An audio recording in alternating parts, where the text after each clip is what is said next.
All right, welcome to Making the Familiar Strange.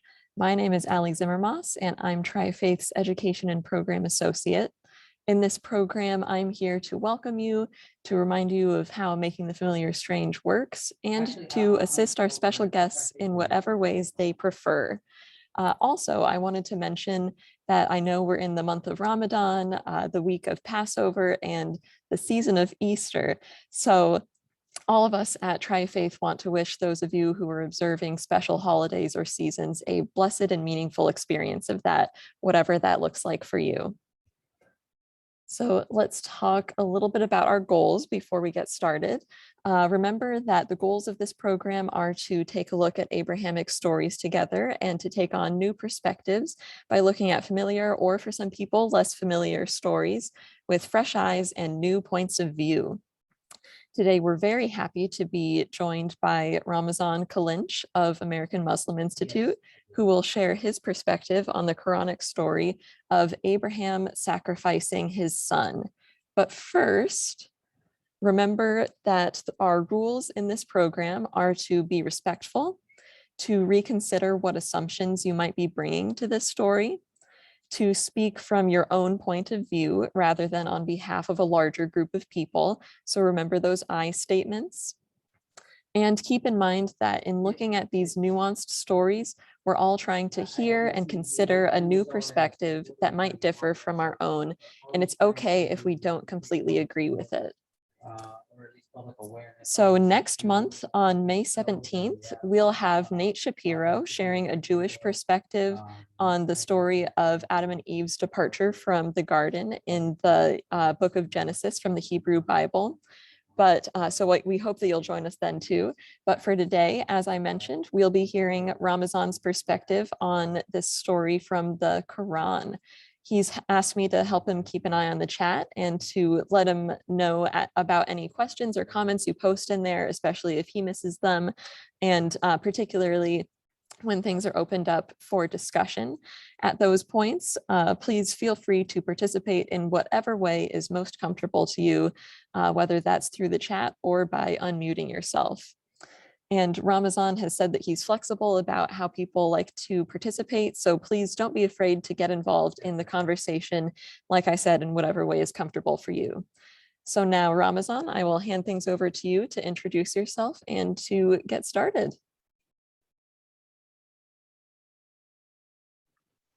Thank you so much, Ellie, for inviting me first to this program, and thank you everyone for being here. It's really exciting to see people trying to learn from one another, coming in a weekday lunchtime. Thanks for being that. And as I'm glad that the rules were mentioned in the beginning. Of course, I'm speaking on my behalf and on my perspective, but also in terms of the story. I'm usually invited, when I'm invited to a talk, it's about Middle East politics, not a Quranic story or something like that, because I'm a professor at UNO. I teach Middle East politics. I've been in Nebraska for the past 11 years, and the types of topics that I'm invited is about Iran, what's Iran doing, what are the refugees doing in Turkey, the Turkish politics, and so forth. So this is different, and I understand that this is an individual commitment, not a scholarly one. So, but I'm a political scientist, and I think my perspective in this talk will be, I will inject politics in somewhere in the talk. So what I'm planning to do is I will go through the story of sacrifice, which is shared in different versions, of course, not the exact same thing, in 3 religious traditions. And after that, I will just look at how that story has been interpreted by Muslim scholars throughout history, and then provide my perspective, not on the story, but the way that it was presented over time. So that's where politics will come in. So I cannot resist being a political scientist to inject that. But first of all, I think it's probably better if I share the story as it is included in the Quran, and I'm including all the verses about the story. They are all in one chapter, chapter 37 of the Quran, and I will first start by sharing it, explaining it, and then we can continue after that. As Ellie said, if you have any questions, I'm usually not able to follow the chat, but Ellie will do that for me. But as I go into the debate, I will try to invite you to participate at certain points.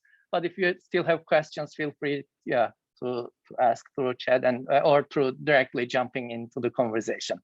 Let me first share the verses of the Quran in which the story actually is included.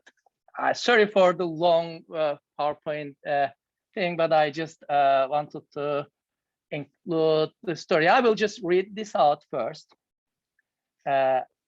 These are from chapter 37, 99 to 111, even though it was announced as maybe from 100 to 105, but this is, I wanted to include all of them to give you the full story. So they wanted to harm him, but God humiliated them. He, meaning Abraham, said, I will go to my Lord, he is sure to guide me. Lord, grant me a righteous son. So we gave him the good news that he would have a patient son. When the boy was old enough to work with his father, Abraham said, my son, I have seen myself sacrificing you in a dream. What do you think? He said, Father, do as you are commanded, and God willing, you will find me steadfast. When they both submitted to God, and he had laid his son down on the side of his face, we called out him, Abraham, you have fulfilled the dream. This is how we reward those who do good. It was a test to prove. We ransomed his son with a momentous sacrifice, and we let him be prized by succeeding generations. Peace be upon Abraham. This is how we reward those who do good. Truly, he was one of our faithful servants.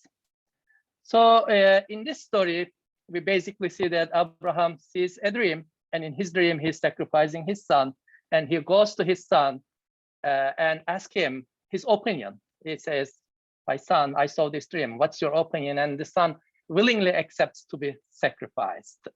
So this is how, and when they do that, when he takes his son to, in the literature, it is called Mount Mora, but I think that's not in the Quran. So I'm just limiting myself within the Quran. And then at the time then he will sacrifice his son, a ransom comes in place, and that is sacrificed instead. This is the story as it is included in the Quran. Maybe at this point, I can just ask you, maybe Christian and Jewish friends, how is the story included? Not too much, but if there are any changes, revisions in your own traditions, maybe you can just say a few words, chimes in at this point, and then I can move on different interpretations of this story in the Islamic literature. Anybody who is willing to share the Christian or Jewish version of this story? Maybe just the modifications there?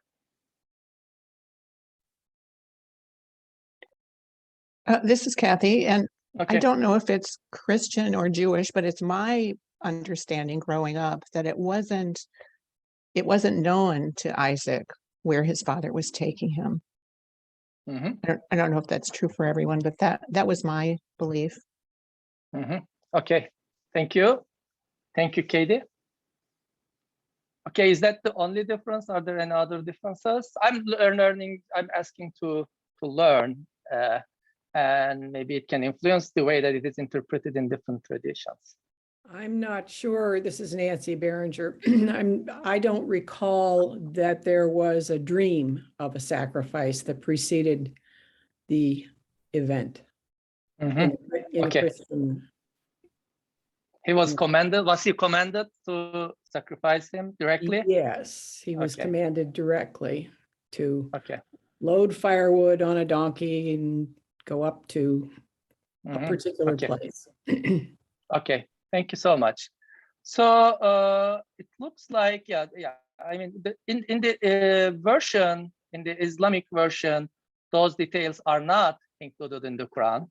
So in the Islamic version, this is all that is included in the Quran. So I think it looks like, first of all, Quran doesn't mention the name of the son.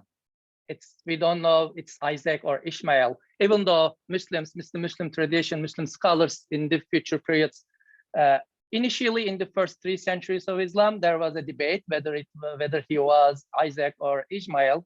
But later on, after 10th century, they settled it down to Ishmael. So Muslims believe that it was Ishmael who was taken for the sacrifice. This is one difference. So it's not mentioned in the scripture. The name is not mentioned. Second, yes, the Quran includes a conversation between father and son. So the son is asked his opinion about the father's dream. Father's dream, I am saying, not commandment, because we don't see any commandment in the Quran. He is not commanded to sacrifice, but many scholars within the Islamic tradition believe that he was commanded dream, because they believe that dreams for prophets is like a revelation. So that's why they believe so. But the Quran doesn't include that commandment as well. And the father, he may be puzzled with the dream, or he just wants his son to submit. We don't know. The details are not included. He asks the opinion of his son about the decision, what to do, what we should be doing. And the son accepts to be sacrificed. So I think this detail is important, especially the way that the story has been interpreted by Muslim scholars. And when the event was being advertised, I think Ali, who prepared the announcement of the event, it was saying today's talk will be about Abraham's willingness to sacrifice his son. That's true, but at the same time, this is also his son's willingness to be sacrificed. So there was a conversation between the two in the Quranic version of the story. And also Quran does not mention what the ransom was. Many Muslims believe that it was a ram. And also Muslims have the festival of sacrifice in which ram or lamb is sacrificed. So, but the Quran does not mention. So it is really, I mean, there is a story, there is a sacrifice story, there is a dream that Abraham thinks he was, he thinks he was commanded by God to sacrifice his son. But this is all. We don't know much details about it. So this is basically some of the differences. But for us, I think the most significant question is the ethical questions around the story. Not only Muslims, for all 3 religious traditions, people thought about this, because it is really a painful situation where in the Jewish and Christian versions, you said Abraham was commanded, but in the Muslim tradition, he also many scholars thought he was commanded, even though there is a disagreement on that. But a father being asked by God to sacrifice his son. This, of course, created lots of ethical dilemmas on the people. When you read this story, when you consider it as just as a story, as a fable, then you don't care much about it. But when you start thinking about it, if you are trying to make some interpretations for it, for your life, it sounds disturbing, right? So this ethical dilemma has been actually discussed throughout history. A Danish philosopher theologian, Søren Kierkegaard, succinctly describes this ethical dilemma on his quote that I will be sharing now. And that's this dilemma that I will try to talk. So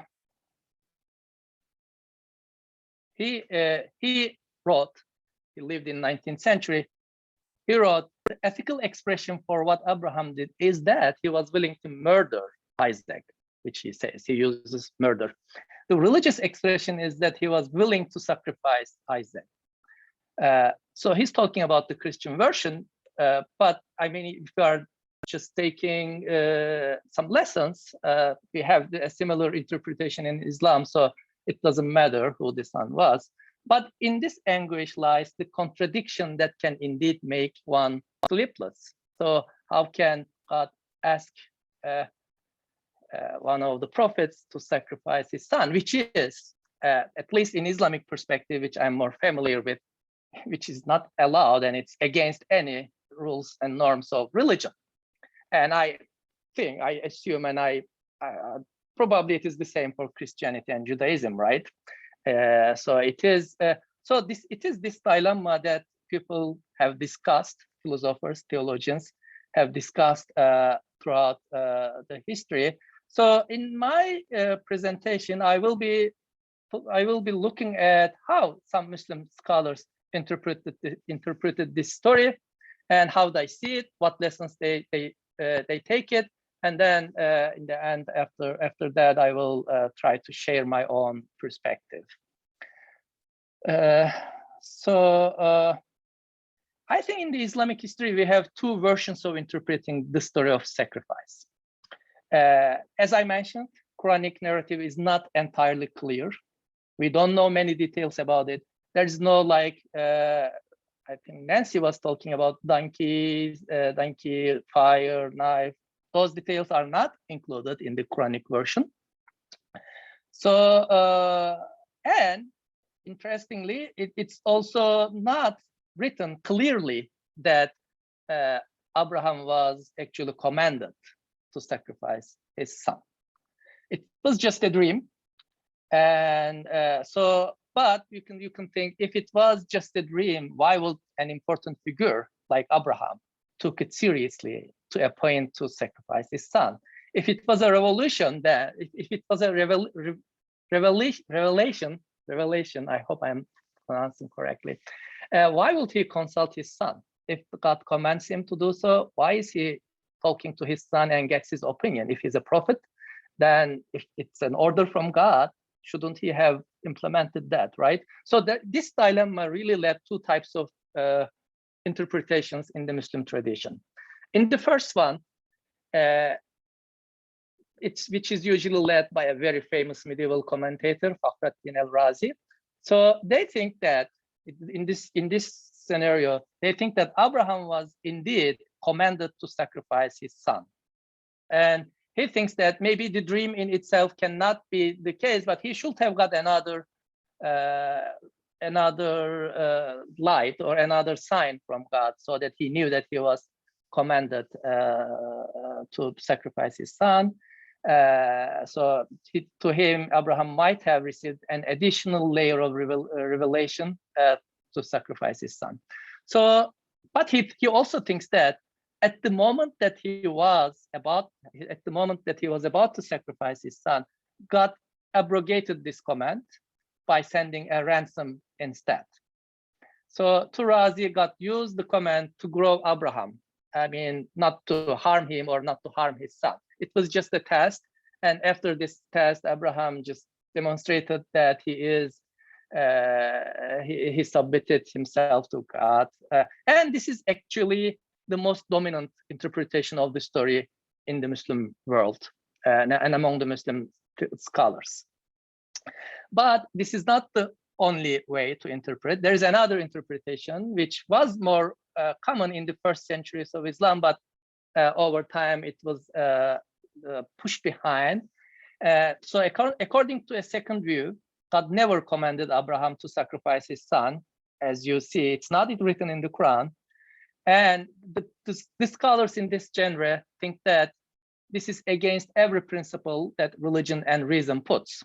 So religiously, you cannot find any, in the Quran, you cannot find in any place sacrificing human beings or God or for anything else. Reasonably, as you can imagine, it's really beyond reason. Nobody could do it, right? Any reasonable person.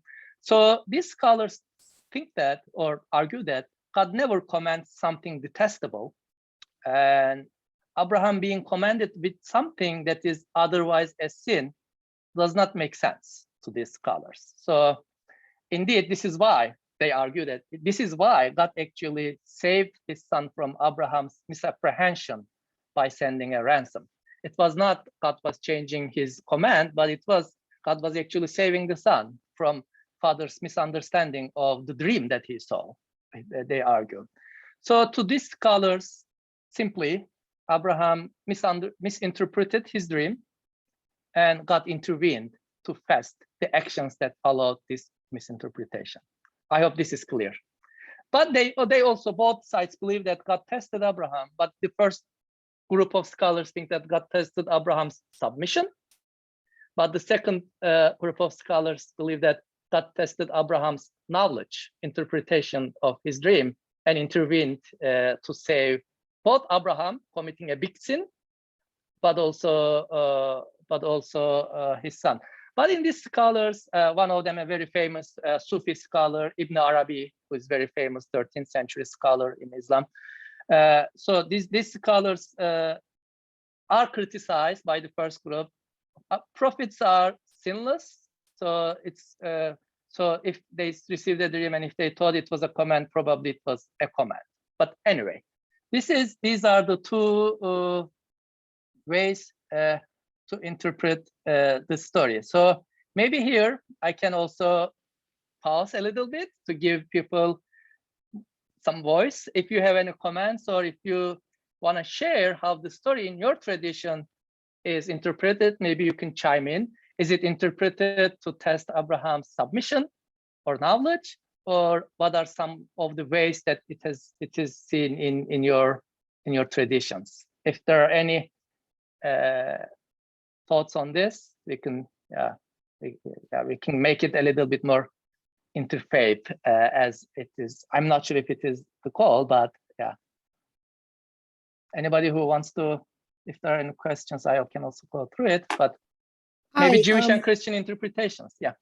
Hello, I'm a Catholic. I'm not used to thinking that prophets are like infallible or cannot sin. I'm used to thinking of prophets as being fallible like the rest of us. Mm-hmm. Okay, thank you. I think, yeah, there are Muslim scholars who think that way, as you mentioned, but there are Muslim scholars who think prophets are infallible. It's a debate, but there are, yeah. As far as I know, if I'm not, I don't claim to be a scholar of religion. I'm a political scientist, but that's how I know. Thank you, Kerry. Any other reactions as it is? Maybe Jacqueline, you are talking, but we are not hearing you. Maybe we cannot hear you.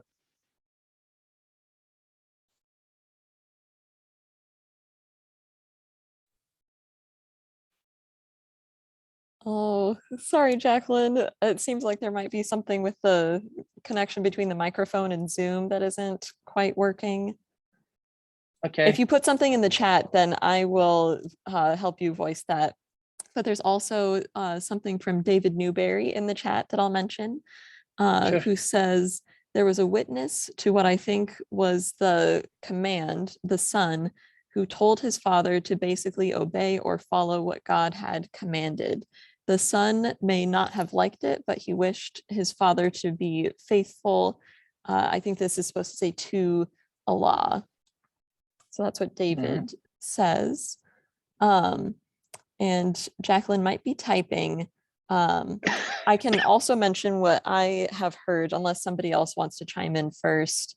I have heard that in addition to it being a way for Abraham to show his faith or his obedience, I also heard one person from the Christian perspective, or a Christian perspective, I should say, saying that in the version in the Hebrew Bible could be, or could serve as a critique of human sacrifice or child sacrifice. So not only for it to be about Abraham and his son, but to say this isn't how God wants religion to be. That's something that I've heard. That's really a great point. Yeah, I've never thought about that, thinking that way. So it's not legitimizing sacrifice, but actually shows that it is a bad thing, right? That's what I got. And it looks like Jacqueline did get something in the chat. She says, I understood the interpretation was like the first, a test for Abraham's faithfulness and never meant to harm the son. That's actually in the first group of scholars that I mentioned. They also think that way. They think it was a test. It could come only from God. It doesn't justify that people should, if they see in their dream sacrificing their sons, they shouldn't do that. And God meant to save both of them in the beginning, but it was a test. That's very similar in the Muslim tradition. And I'm sharing you this picture. I'm sure some of you might have seen this. This is a picture by Italian painter Caravaggio, if I pronounce his name correctly. So this is from 1603. So, and this picture is used in many book covers about religion and violence and so forth. So I think that this can also put some light on the ethical dilemmas that I put forward in discussing the story. So just wanted to share that very famous painting as well. Okay, anything else, Elliot? I think, yeah. Okay. If nothing else, maybe I can just continue where I was. So this, as you see, initially, this is what we usually have seen in the two ways of interpreting the story. However, if you were wondering how this story is interpreted in the Muslim tradition, okay, the two ways in the Muslim tradition, and if you look different Quranic interpretations called tafsir, okay, if you look at them, you usually will not be able to see the second story in the existing literature that much. To be able to see the second interpretation, in which, remember that it was God never commands people to do the things that are otherwise a sin, right? So, but this is not very visible in many places. When I wanted to talk about this story, I looked at some very leading Turkish, some Arabic, not in the Arabic form, but a very famous Quranic interpretations, tafsirs. I couldn't see the second interpretation that much. When I get into scholarly articles, mostly, then I was able to see it. So it looks like there is almost a consensus among the Islamic scholars at this age who sees the story from the first angle. They see the story as test of Abraham's submission. So they believe that even though the Quran does not openly, clearly states that Abraham was commanded, they believe that he was commanded to sacrifice his son. And he, as a friend of God, I mean, in Islam, Abraham is usually considered as Khalil. Khalil means friend, God's friend. So as a friend of God, as someone who submits God, he listened, he followed the commandment. And they also talk about Ishmael's willingness to be sacrificed, and said Ishmael also followed her father's path. And they both were willing to submit their wills into the God's order. So they do not question whether it is ethical that that command was given, and so forth. So those discussions are taken away in the literature mostly. So if you do not get into, if you don't dig deeper, it is very less likely that you come across the second interpretation. So in the popular sayings of religion, in the Sunday school versions of religion, this is how it is told. In official or in many tafsir books, Quranic interpretation books, it is the first mention that you see it. And this story also, Abraham's story also inspires a big celebration among the Muslims, Eid al-Adha, which is actually 2 months and 10 days after Eid al-Fitr. Eid al-Fitr will be and after the Ramadan. And in that, when you go to the mosques, you are reminded of the story with the first interpretation, submission and testing of Abraham with submission. But you cannot see the second interpretation that much. You should dig a little bit deeper to see it. So my probably perspective is, I mean, in terms of the story, I mean, I'm just laying out how this was interpreted throughout Muslim history, but of course, you can find valid points on both from a religious perspective, and the scholars who came up with this story did so. I mean, for example, you can say if Abraham was not commanded, then maybe then why the ransom is mentioned in the Quran? Because ransom actually literally needs to replace something, right? You do this and we do that. So maybe that's so I'm not questioning the validity of one or the other interpretation. That's beyond my capacity, actually. So I will not get into that debate. But, and I mentioned in the beginning that I'm a political scientist, so I wonder why the first story stayed, even though in the first centuries, in the medieval era, you could see both, especially in the first, maybe third century of Islam, third, fourth century, there was a group called Mu'tazile, and they usually put reason in interpreting religious sources. And actually, the second interpretation originated from them, and then a later Sufi Ibn Arabi also brought that up. So you could see different versions of it. In the first centuries of Islam, you will see very various interpretations. But my question is, how did story how the interpretation became a single story? Why did we lose those different types of interpretations, which actually questioned the way that the traditional way of interpreting the sacrifice story? That's probably my question, and my perspective will come from it instead of preferring one interpretation over other. If I was asked to prefer, I will probably prefer the second version, because the first version really doesn't make sense to me as well. But of course, sometimes religious stories, in religious stories, people believe that there is also unseen, unknown. God is testing the people, and our reason shouldn't be the filter for that, which I respect.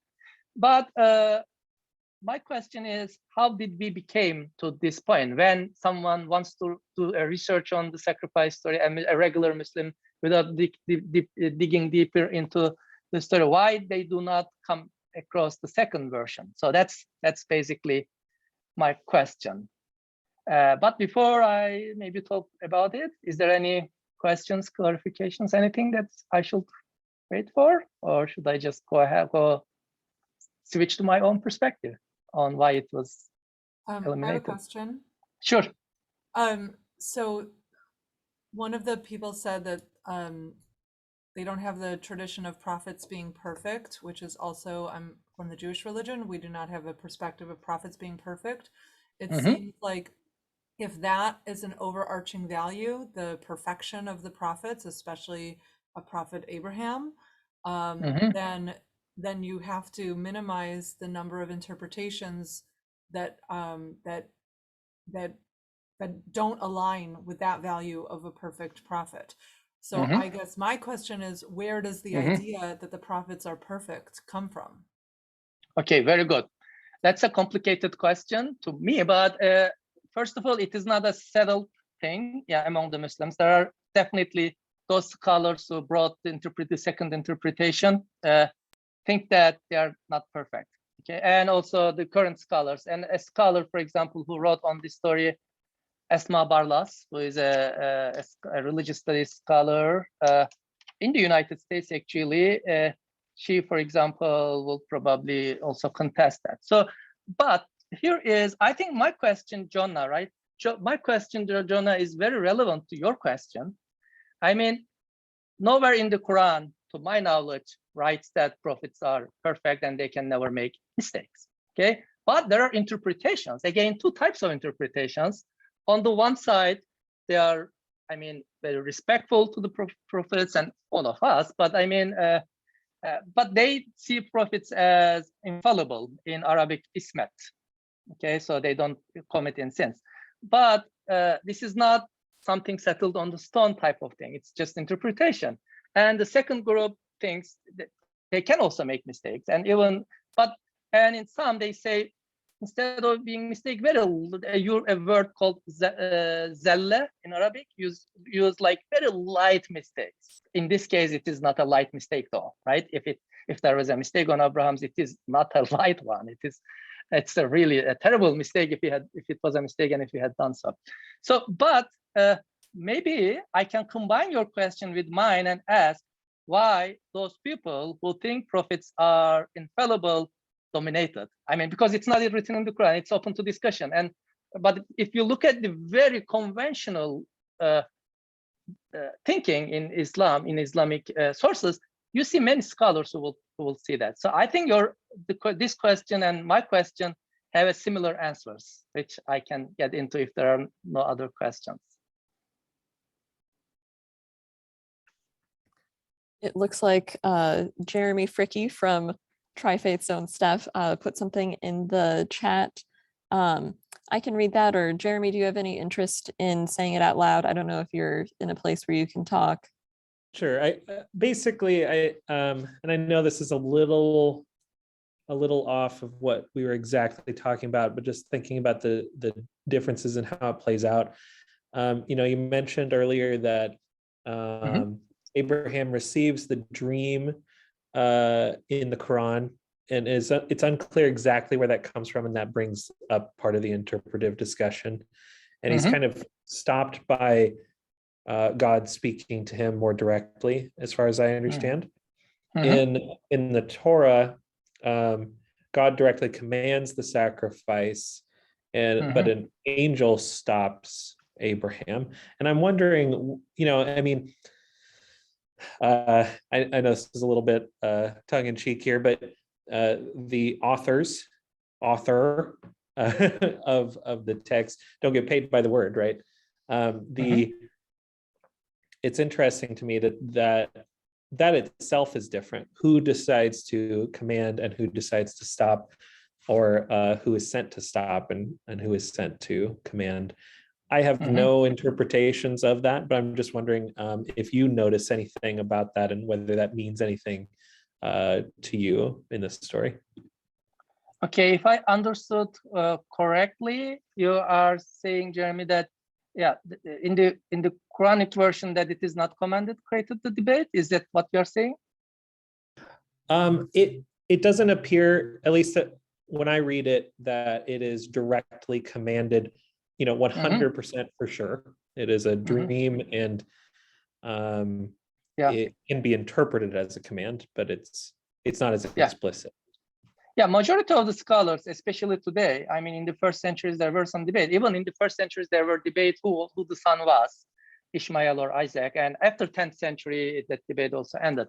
So, I mean, majority of the people also think it was a command. If you just ask a regular Muslim, everyday Muslim, he will probably share the same thing that Jewish and Christians believe. He will say, yes, Abraham was commanded through his dream, but Abraham was commanded. And when you read the story, you also feel that, right? Because the son says, if you are commanded, I can come, and when the ransom is sent, you can also think that. But there is room for different interpretations as well, because it's not clearly mentioned in that verse that he was commanded. It says there are two things. First, it says he saw a dream, right? In his dream, he saw he sacrificing his son. Second, he discusses this with his son, right? So those two things put doubt on whether it was clearly commanded or not.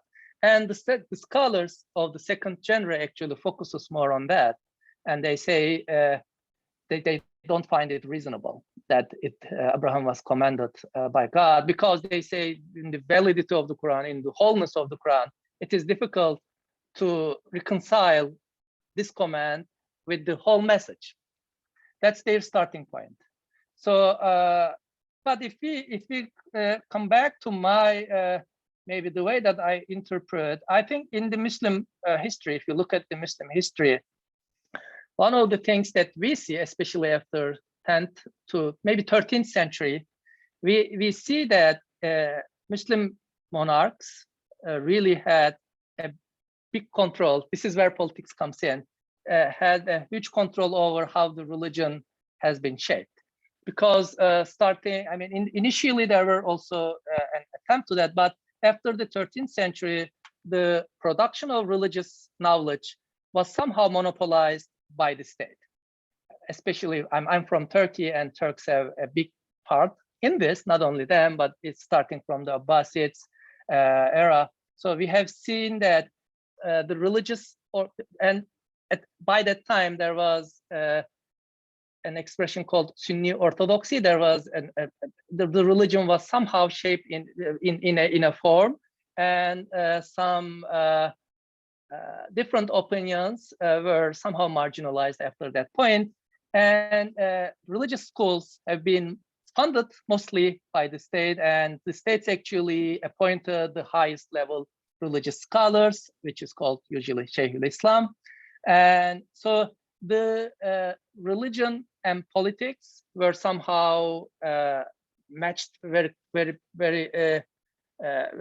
strictly, and independent sources of religious teaching gradually decreased. So interpretations of religious interpretation, religious knowledge were somehow informed by this new balance, new equilibrium, if you will. So the opponents were somehow marginalized. And for example, even the sun, you will think that if we are trying to understand this story, if we are trying to understand the lesson, does it matter whether the son was Isaac or Ishmael, right? But starting from 10th century, even that debate around who was the son somehow settled. But in the books, if you want to get the story right somewhere in the Muslim literature, you can still see that debate, but in a way of how it was Ishmael, not you cannot see the sources saying, oh, it was Isaac. I think even that was because there was a more well-established states, and they were developing their own state ideology, so they wanted to differentiate from the Jewish sources, for example, for whom Isaac is an important figure.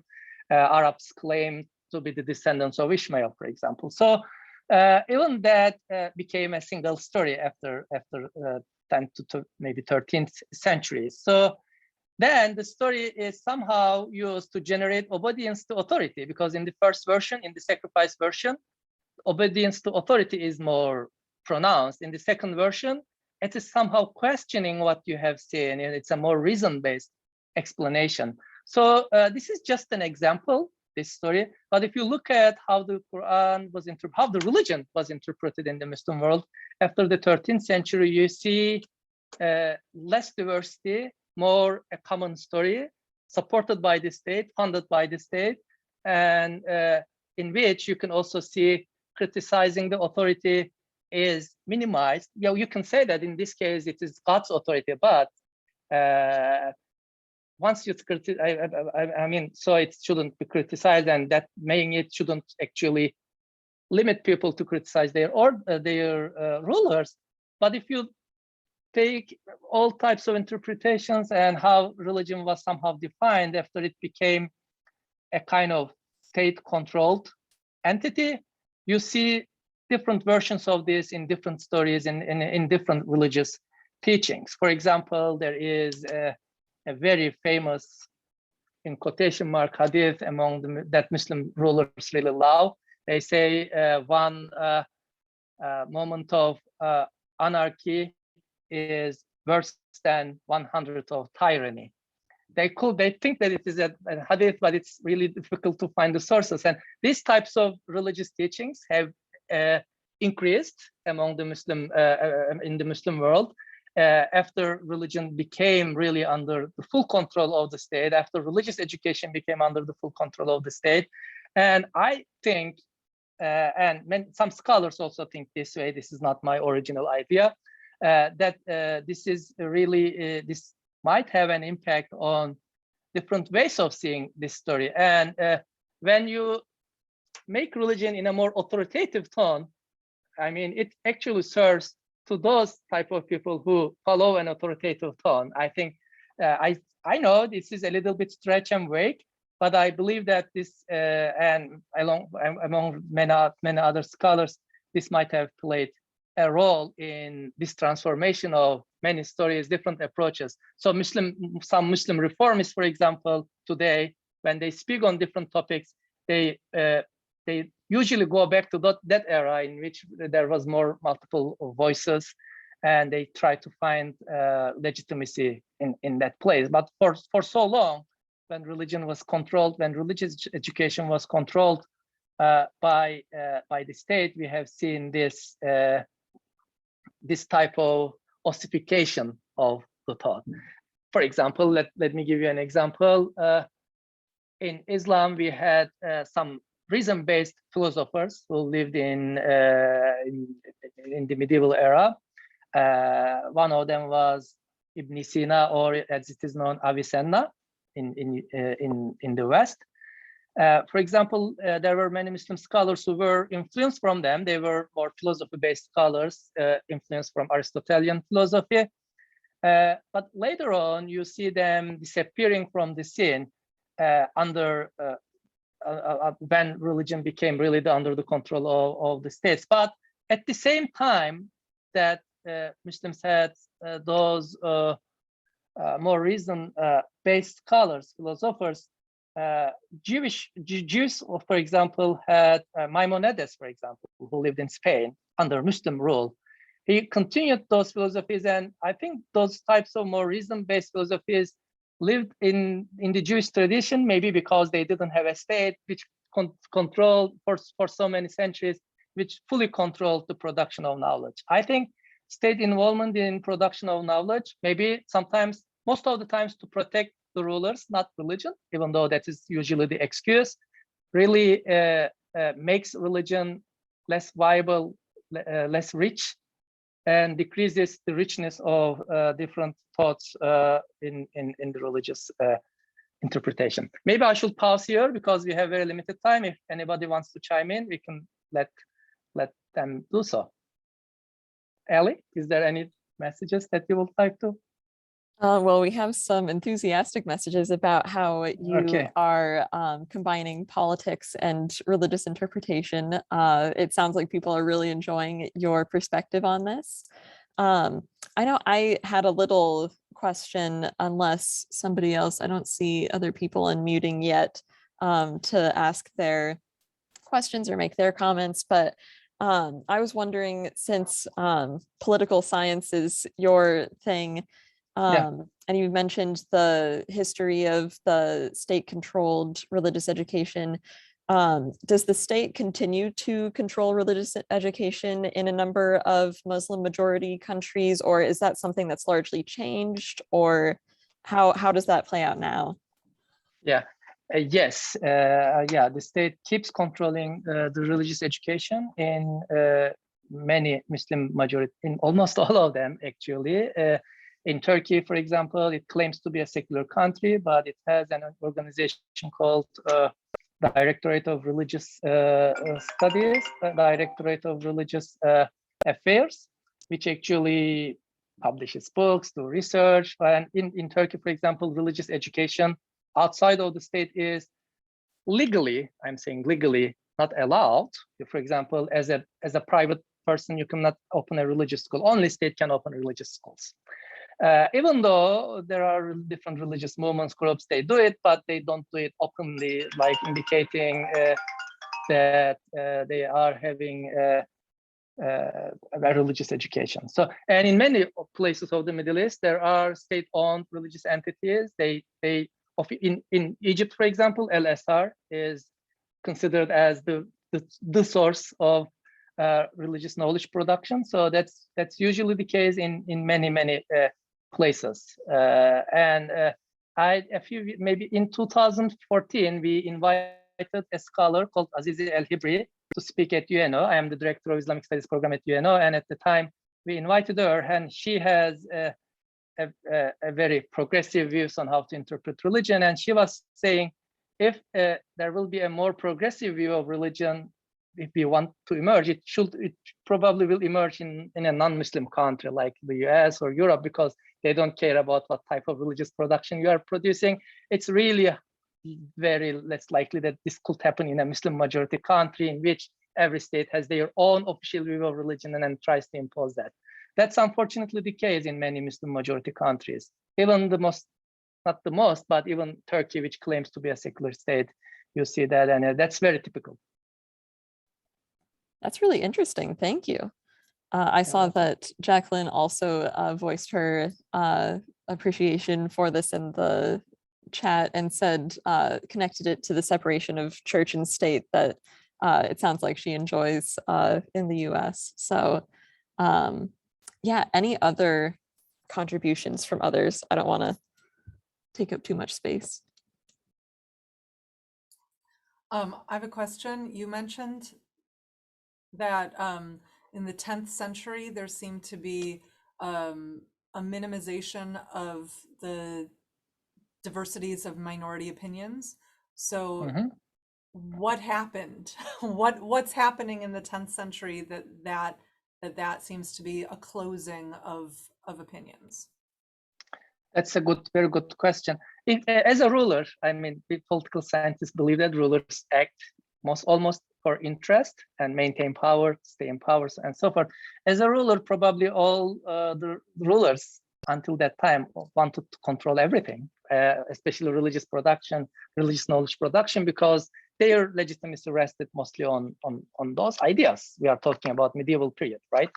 But what happened after the 10th century is after the 10th century, after 950s, Abbasid Caliph became very symbolic.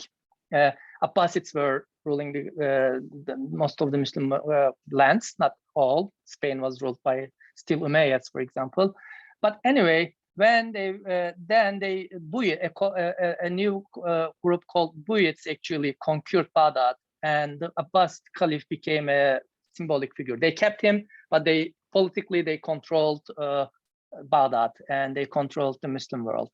But later on, Seljuks, which are a Turkic group, Seljuks actually retook in quotation marks, retook Baghdad from the Buyids, and they started to control the Caliph. The Abbasids still kept the caliphate, but they didn't have the political power. Political power gradually rested in the Seljuks.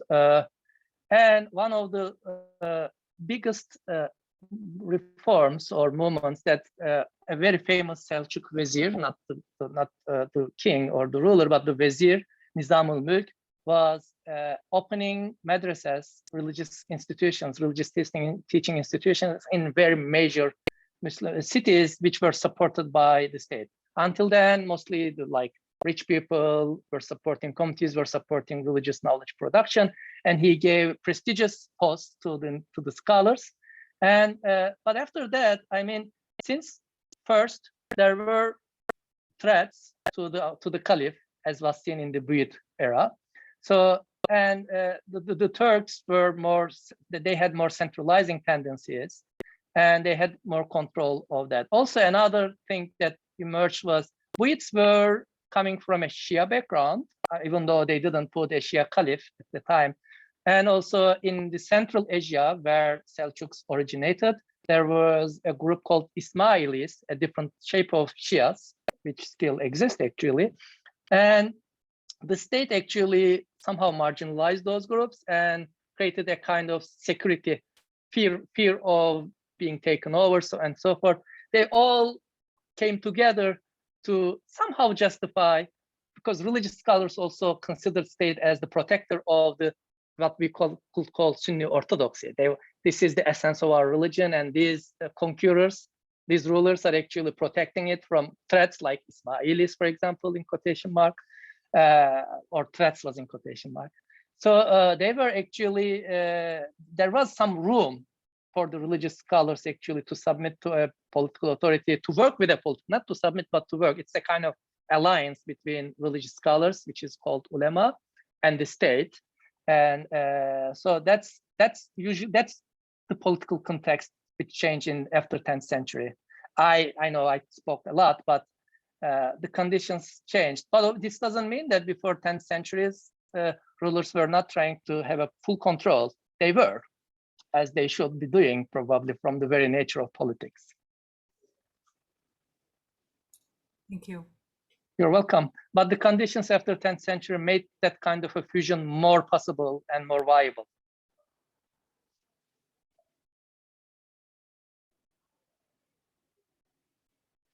Any further comments, questions? Thank you so much for spending your lunchtime with, sorry.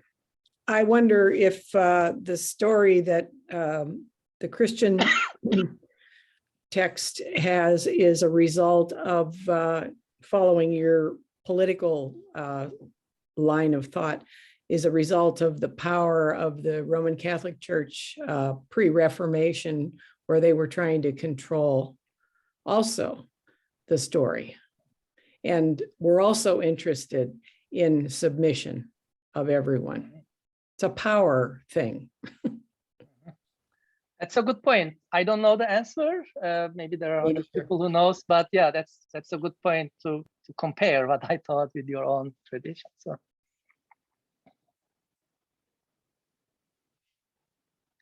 thank you so much for spending your noon time with me. So thanks a lot. All right. And thank you so much, Ramazan, for taking the time to prepare a really interesting presentation and discussion. Thank you all for joining us. I put in the chat a link to a survey so you can let us know how you felt today's program went, so we can always be improving based on your feedback. Yeah, have a wonderful rest of your day, everyone. And thank you again, Ramazan. Thank you so much. Thanks for the invitation. I enjoyed doing it.